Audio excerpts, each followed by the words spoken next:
Good morning class.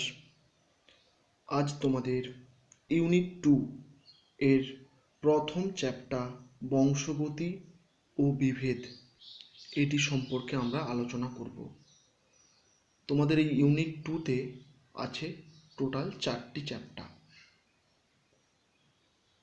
বংশগতির আণবিক ভিত্তি, বিবর্তন ও বিবর্তনের পদ্ধতি। এই 4টি চ্যাপ্টার।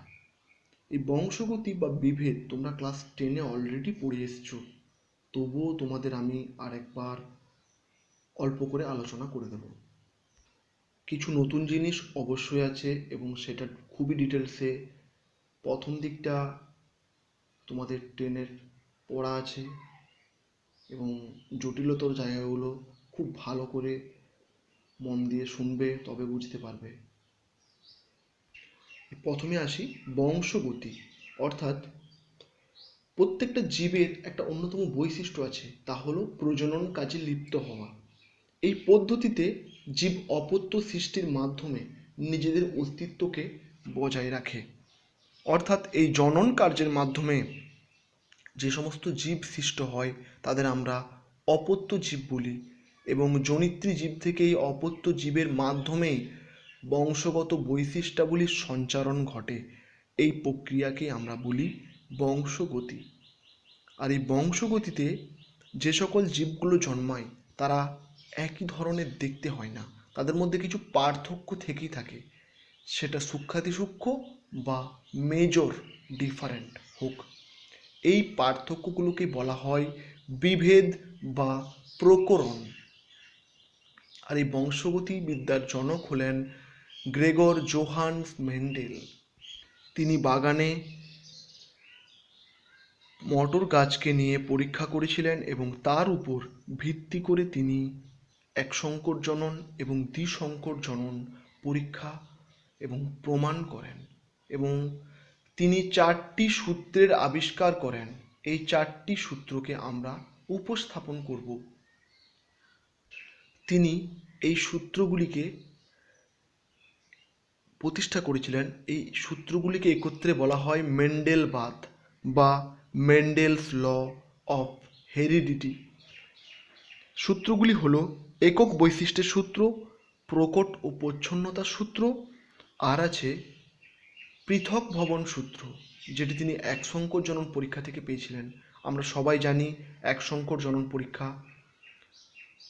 আর দ্বিসংকর জনন থেকে প্রাপ্ত স্বাধীন বিন্যাসের সূত্র।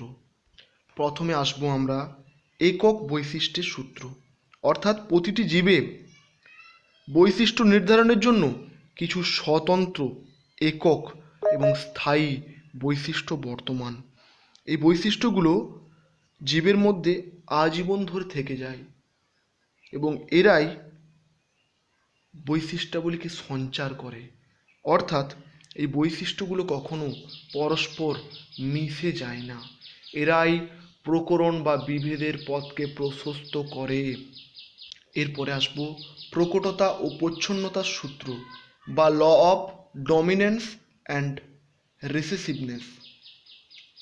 অর্থাৎ বিপরীতধর্মী বৈশিষ্ট্যযুক্ত দুটি জীবের মিলন ঘটালে প্রথম অপত্য বংশের অপত্য জীবে যে বৈশিষ্ট্যটা প্রকাশ পাবে তাকেই আমরা বলবো প্রকট বৈশিষ্ট্য, আর যে বৈশিষ্ট্যটা প্রকাশ পাবে না, যা সুপ্ত অবস্থায় বজায় থাকবে, তাকে আমরা বলবো প্রচ্ছন্ন বৈশিষ্ট্য। মেন্ডেল তার একসংকর জনন পরীক্ষায় একটি বিশুদ্ধ লম্বা মটর গাছের সঙ্গে বিশুদ্ধ বেঁটে মটর গাছের মিলন ঘটিয়েছিলেন। সেক্ষেত্রে যে গ্যামেটগুলি নিয়েছিলেন বিশুদ্ধ লম্বা, অর্থাৎ দুটো বড়টি স্ক্রিনে তোমরা লক্ষ্য করো, আর বিশুদ্ধ বেঁটেতে দুটি স্মল টি।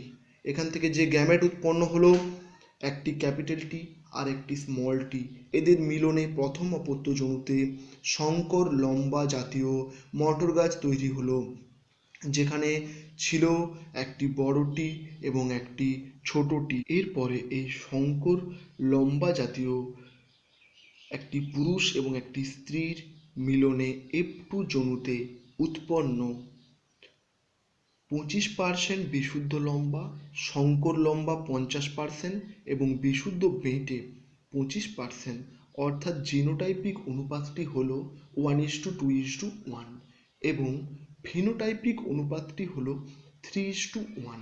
এই অনুপাত নির্ণয়ের পরে তিনি একটি সূত্র প্রতিষ্ঠা করেন বা একটি সিদ্ধান্তে উপনীত হন, যেটিকে আমরা বলি পৃথক ভবন সূত্র বা ল অফ সেগ্রিগেশন। অর্থাৎ এই যে ফ্যাক্টরগুলো সংকর জীবে কখনোই পরস্পর মিশে গেল না এবং তারা নিজের নিজের অস্তিত্ব নিয়ে পাশাপাশি অবস্থান করেও গ্যামেট তৈরির সময় পুনরায় পৃথক হয়ে গেল এবং নিজেদের অস্তিত্বকে প্রকাশ করল। এই সূত্রটিকে তিনি বলেছেন পৃথক ভবন সূত্র। অর্থাৎ জনন মাতৃকোষে অবস্থিত বিপরীতধর্মী বৈশিষ্ট্য বা অ্যালিল কখনোই মিশে যায় না, উপরন্তু গ্যামেট গঠনের সময় এই বিপরীত বৈশিষ্ট্যগুলি পরস্পরের থেকে আলাদা থেকে যায়। এটি হলো ল অফ সেগ্রিগেশন। এরপরে তিনি দ্বিসংকর জনন পরীক্ষা করেন। সেক্ষেত্রে তিনি দুই জোড়া বিপরীত বৈশিষ্ট্যাবলীর মধ্যে মিলন বা সংকরায়ন ঘটিয়েছিলেন।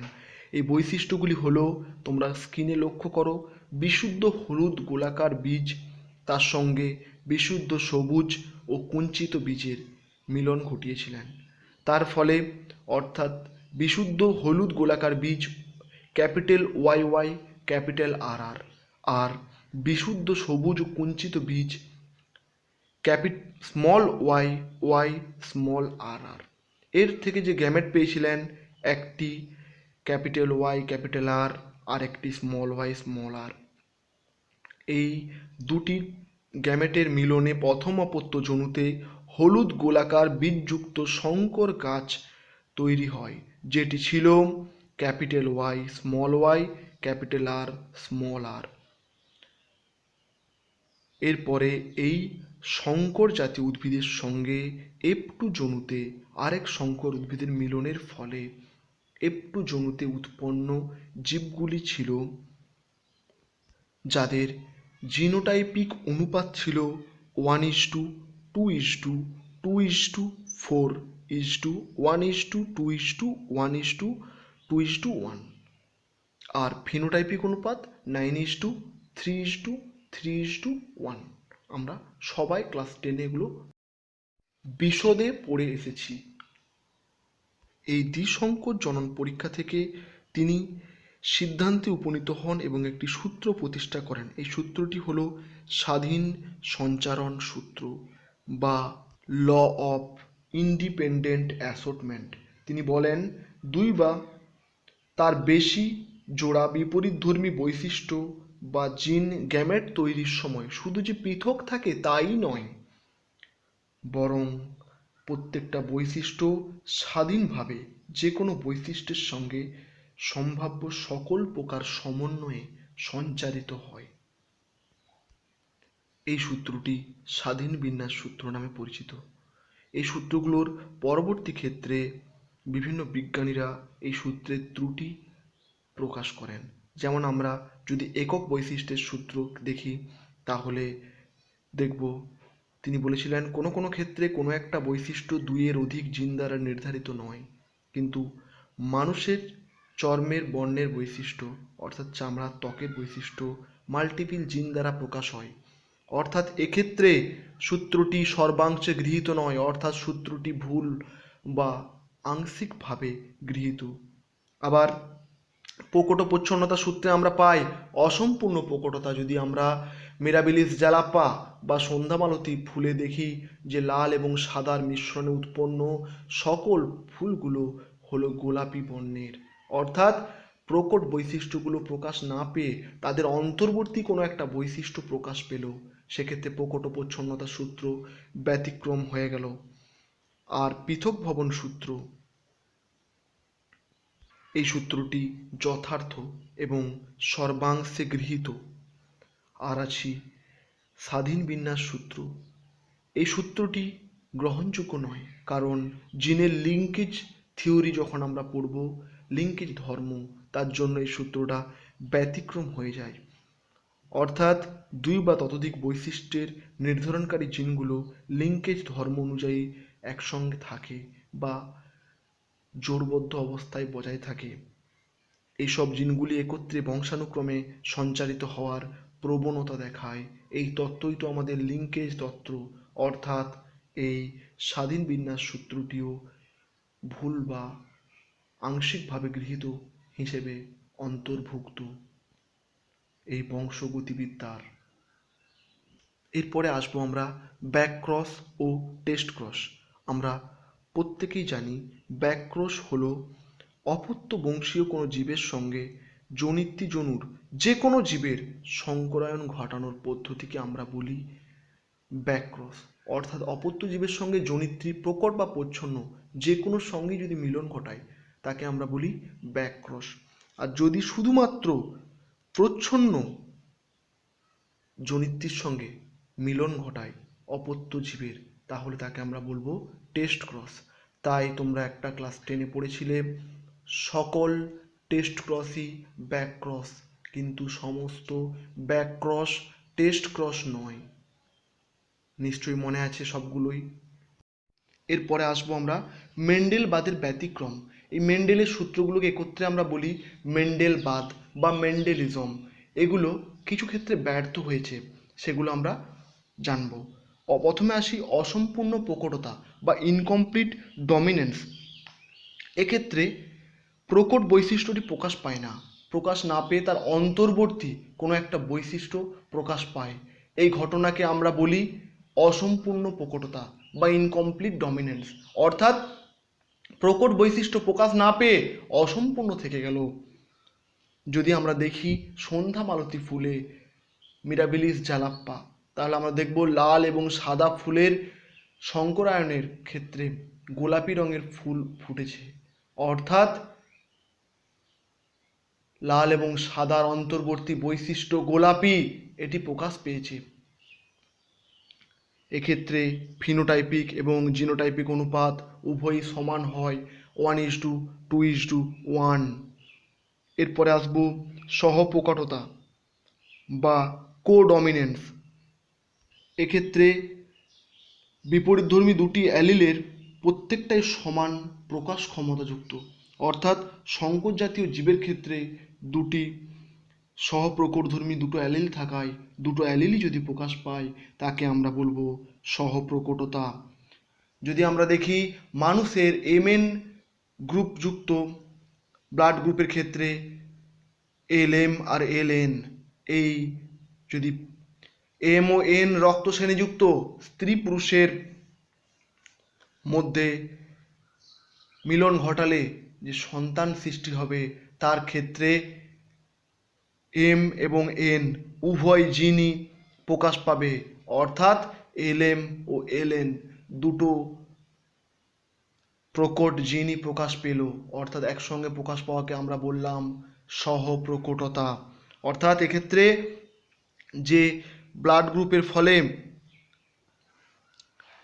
তৈরি হবে এলএম এলএন ও এলএম এলএন, অর্থাৎ পিতা ও মাতার এই যে এলএম জিনটা এবং এলএন জিনটা দুটো একসঙ্গেই প্রকাশ পেল। আবার যদি আমরা এবি ও ব্লাড গ্রুপের ক্ষেত্রে দেখি তাহলে জানি যে আমরা এবি গ্রুপের ক্ষেত্রে দায়ী জিন বা অ্যান্টি জেনগুলো হলো আইএ আর আইবি। এই আইএ ও আইবি দুটো অ্যান্টিজেনই অপত্য জনুতে প্রকাশ পায়, তার ফলে এবি ব্লাড গ্রুপ সম্পন্ন। অর্থাৎ আইএ ও আইবি একসঙ্গে দেখো দুটো জিনের প্রকটতা প্রকাশ পেল, একে আমরা বলছি সহ প্রকটতা। অর্থাৎ এবি ব্লাড গ্রুপের ক্ষেত্রে সন্তানদের আইএ এবং আইবি জিন একই সঙ্গে প্রকাশ পেল, এটাকে বলা হচ্ছে কোডমিনেন্স। এক্ষেত্রেও জেনোটাইপিক এবং ফেনোটাইপিক অনুপাত 1:2:1 হয়। এরপরে আসবো আমরা মাল্টিপল অ্যালিল বা বহু অ্যালিল। অর্থাৎ একটি জিনের বহিঃপ্রকাশ যখন দুটোর বেশি অ্যালিল দ্বারা নিয়ন্ত্রিত হবে তাকে আমরা বলবো মাল্টিপল অ্যালিল। অর্থাৎ কোনো একটা বৈশিষ্ট্য প্রকাশের জন্য একটা জিনের দুটোর বেশি অ্যালিল থাকবে, যেগুলো ক্রোমোজোমের নির্দিষ্ট লোকাসে অবস্থান করবে এবং যারা একটা বৈশিষ্ট্যকে প্রকাশ করবে তাকে আমরা বলবো মাল্টিপল অ্যালিল। যদি আমরা এবিও ব্লাড গ্রুপ দেখি, এই এবিও ব্লাড গ্রুপের অর্থাৎ এবিও রক্ত শ্রেণীর উত্তরাধিকার ক্ষেত্রে আমরা জানি যে 3টে জিন আছে, একটা IA বা এ অ্যান্টিজেন, আর একটা বি অ্যান্টিজেন বা IB, আর একটা অ্যান্টিজেন বিহীন অর্থাৎ I0 বা IO। অর্থাৎ এই যে রক্তের শ্রেণীবিভাগ এটি 3টে অ্যালিল দ্বারা প্রকাশ পেল, নিয়ন্ত্রণ হলো 3টে জিন দ্বারা, একেই আমরা বলছি মাল্টিপল অ্যালিল। আর এই 3টে জিনই একই জিনের রূপভেদ, এই কারণে এদের মাল্টিপল অ্যালিল হিসেবে গণ্য করা হয়। কেন না IA এবং IB প্রকটধর্মী কিন্তু I0 প্রচ্ছন্নধর্মী, তাই এদেরকে আমরা বলি মাল্টিপল অ্যালিল। এরপরে আসবো আমরা RH ফ্যাক্টর, তার ক্ষেত্রে মাল্টিপল অ্যালিল দেখব। ল্যান্ডস্টেনার এবং বিজ্ঞানী ওয়াইনার 1940 খ্রিস্টাব্দে রেসাস বানরে এই RH ফ্যাক্টরের কথা উল্লেখ করেন। তিনি মানুষের রক্তে এই ধরনের এক গ্লুটিনোজেনের উপস্থিতি লক্ষ্য করেন, যেটি রেসাস বানরেও দেখেছিলেন, তাই তিনি নাম দেন RH ফ্যাক্টর। এই RH ফ্যাক্টরের ক্ষেত্রে যদি পিতা RH প্লাস এবং মাতা RH মাইনাস হয়, তাদের প্রথম যে ভ্রূণ গঠন করবে সেই ভ্রূণ RH প্লাস হবে এবং অমরা বা প্লাসেন্টার মাধ্যমে ভ্রূণের দেহ থেকে RH plus anti RH factor তৈরি করবে মাতার দেহে, এবং দ্বিতীয় সন্তানের ক্ষেত্রে মায়ের দেহে অবস্থান হওয়া RH ফ্যাক্টর দ্বিতীয় সন্তানের RBC-গুলোকে বিনষ্ট করে দেবে, অর্থাৎ হিমোলাইসিস ঘটাবে। একেই তো আমরা ক্লাস 11-এ পড়েছিলাম, একে বলেছিলাম এরিথ্রোব্লাস্টোসিস ফিটালিস। আর এই জন্য শিশুর বিলিরুবিনের মাত্রা বেড়ে যায় এবং জন্ডিস দেখা দেয়। আবার অনেক সময় শিশুটি মাতৃগর্ভে মৃত সন্তান হিসাবে প্রসব করে, তখন সেই অবস্থাকে বলা হয় হাইড্রপস ফিটালিস। এই RH ফ্যাক্টরের জন্য দায়ী 3টে জিন C, D আর E। এই C, D আর E এই 3টে জিন একই জিনের রূপভেদ, এবং এই D জিনের জন্যই RH প্লাস তৈরি হয়, অর্থাৎ RH প্লাসের জন্য দায়ী জিন হলো D। তাই এই RH ফ্যাক্টরের জন্য দায়ী জিনগুলো একই রূপভেদ হওয়ায় এটিও একটি মাল্টি অ্যালিলের উদাহরণ। এরপরে আসবো আমরা প্লিওট্রপ। যখন একটা জিন একাধিক বৈশিষ্ট্যের বহিঃপ্রকাশ নিয়ন্ত্রণ করে তাকে আমরা প্লিওট্রফি জিন বলি, এবং সেই ঘটনাকে প্লিওট্রপি বলি। একটা জিন যখন একাধিক বৈশিষ্ট্যকে নিয়ন্ত্রণ করছে তাকে আমরা প্লিওট্রপি বলি। এটিকে আমরা দুভাগে ভাগ করেছি, প্রাথমিক প্লিওট্রপি বা প্রত্যক্ষ প্লিওট্রপি এবং পরোক্ষ বা গৌণ প্লিওট্রপি। আমরা যদি প্রথমে প্রাথমিক বা প্রত্যক্ষ প্লিওট্রপি দেখি, সেখানে দেখতে পাবো যখন কোনো একটা জিন একাধিক বৈশিষ্ট্যের বহিঃপ্রকাশ প্রত্যক্ষভাবে বা সরাসরি নিয়ন্ত্রণ করছে তাকে আমরা বলছি প্রত্যক্ষ প্লিওট্রপি। এক্ষেত্রে মেন্ডেল নিজেই লক্ষ্য করেছিলেন যে একটা মটর গাছ, তার উপস্থিত জিন একসঙ্গে ফুলের বর্ণ লাল বা সাদা, বীজের বর্ণ ধূসর না বাদামি হবে এবং পত্রকক্ষে লাল বর্ণের উপস্থিতি থাকবে না, এটি একটি জিন দ্বারা নিয়ন্ত্রিত হয়। তাহলে এতগুলো বৈশিষ্ট্য একটা জিনের দ্বারা নিয়ন্ত্রণ ঘটলো, যেটা ঘটলো প্রত্যক্ষভাবে, তাই একে বলছে প্রত্যক্ষ প্লিওট্রপি। আর আসবো পরোক্ষ বা গৌণ প্লিওট্রপি। এক্ষেত্রে কোনো জিনের মিউটেশন ঘটে, অর্থাৎ আকস্মিক পরিবর্তন ঘটে বা পরিব্যক্তি ঘটে, যার জন্য একাধিক বৈশিষ্ট্য পরোক্ষভাবে নিয়ন্ত্রিত হয়, তাকেই আমরা বলি পরোক্ষ বা গৌণ প্লিওট্রপি। মানুষের ক্ষেত্রে এক ধরনের জন্মগত বিপাকজনিত একটা ত্রুটি আছে, যাকে আমরা বলি ফিনাইল কিটোনুরিয়া বা PKU। এক্ষেত্রে অটোজোম ঘটিত প্রচ্ছন্ন জিনের মিউটেশনের ফলেই ঘটে। এই অটোজোম ঘটিত প্রচ্ছন্ন জিনগুলো মিউট্যান্ট প্রকৃতির হয়। এই মিউটেশনের জন্য ফিনাইল অ্যালানিন হাইড্রক্সিলেজ বা PAH নামক উৎসেচকটি তৈরি হয় না। তার ফলে টাইরোসিন বা মেলানিন তৈরি হতে পারে না, এবং এই ফিনাইল অ্যালানিন দেহে সঞ্চয় ঘটার ফলে শিশুর মস্তিষ্কের বিকাশ কাজে বাধাপ্রাপ্ত হয়, মেন্টাল রিটার্ডনেস শিশু তৈরি হয়, অর্থাৎ বিকৃত মস্তিষ্কের শিশু জন্মায়। আর দেহের ত্বকে মেলানিন সংশ্লেষ হ্রাস পাওয়ার জন্য ত্বক বিবর্ণ দেখায়, দেহ স্থূল হয়, অনেক সময় টিউমার গঠনেরও প্রবণতা দেখা যায় এবং শিশু অনেক ক্ষেত্রে মারাও যায়। এই ধরনের এই ফিনাইল অ্যালানিনের জন্য দায়ী উৎসেচক, যেটি PAH বা ফিনাইল অ্যালানিন হাইড্রক্সিলেজ, এই উৎসেচকের প্রচ্ছন্ন ঘটিত জিনের মিউটেশনের ফলেই এই ঘটনা ঘটে। এটি এক ধরনের প্লিওট্রপি ঘটনার উদাহরণ, অর্থাৎ একটা জিন দ্বারা দেখো অনেকগুলো বৈশিষ্ট্যের বহিঃপ্রকাশ নিয়ন্ত্রণ ঘটলো, তাই তো একে আমরা বলছি প্লিওট্রপি। এগুলি তোমরা মন দিয়ে খুব ভালো করে শুনবে, তাহলে বুঝতে পারবে। একটু জটিল, কিন্তু আমি খুব সহজ করেই তোমাদের বুঝিয়েছি। এই প্রশ্নগুলো পরীক্ষায় আসে খুবই। আজ এই পর্যন্তই।